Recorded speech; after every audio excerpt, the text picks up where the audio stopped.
Fire সার্ভিসের 8টি unit সেখানে কাজ করছে এবং এক্সকাভেটর দিয়ে মাটিগুলো খোঁড়া হচ্ছে দেখতেই পাচ্ছেন। এবং এইখানে যে পাইপটি দেখা যাচ্ছে সেই পাইপটির যে জায়গাটি সেইখানেই আসলে এই যে শিশু যে গভীর নলকূপের যে গর্তটি সেই গর্তটি দিয়ে পড়ে যায়। এবং ফায়ার সার্ভিস যে কৌশলটি নিয়েছে সেটি হচ্ছে যে তারা যেহেতু তারা বলছেন যে এখানে এই গভীর নলকূপের যে 12 ইঞ্চি ব্যাসের একটি পাইপ আসলে এখানে বসানোর জন্য এই গর্তটি করা হয়েছিল। পরবর্তীতে সেই গর্তটি তারা গর্ত থেকে পাইপ তুলে নিল, গর্তটি কিন্তু আসলে যেটি মাটি দিয়ে বোঝানোর কথা সেটি বোঝানো হয়নি, যে কারণে এই দুর্ঘটনা ঘটেছে।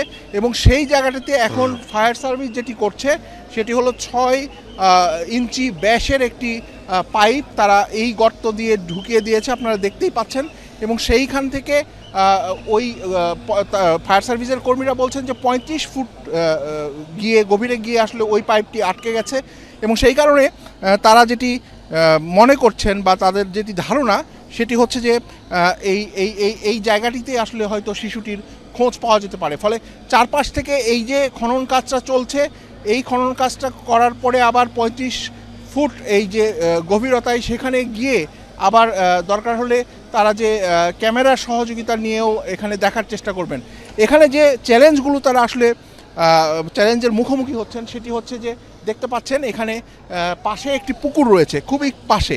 এখন এই যে খননটা চলছে এখানে উদ্ধারের জন্য, সেই খননের ক্ষেত্রে যদি পুকুরের যে পাড় সে পাড় যেন ধসে না পড়ে সেটি তাদেরকে মাথায় যেমন রাখতে হচ্ছে, পাশাপাশি গর্তে যেন পুকুরের পাশ থেকে কোনো পানি যদি চলে আসে সেই ক্ষেত্রেও তাদের উদ্ধার অভিযান ব্যাহত হতে পারে, এমনকি আরও অনেক রকমের দুঃখজনক ঘটনাও ঘটতে পারে এরকম আশঙ্কা কিন্তু তারা করছেন।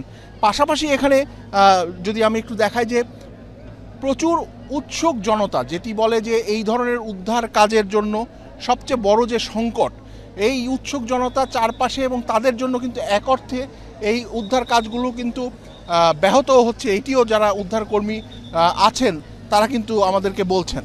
পাশাপাশি এখানে আরেকটি বিষয় জানিয়ে রাখি যে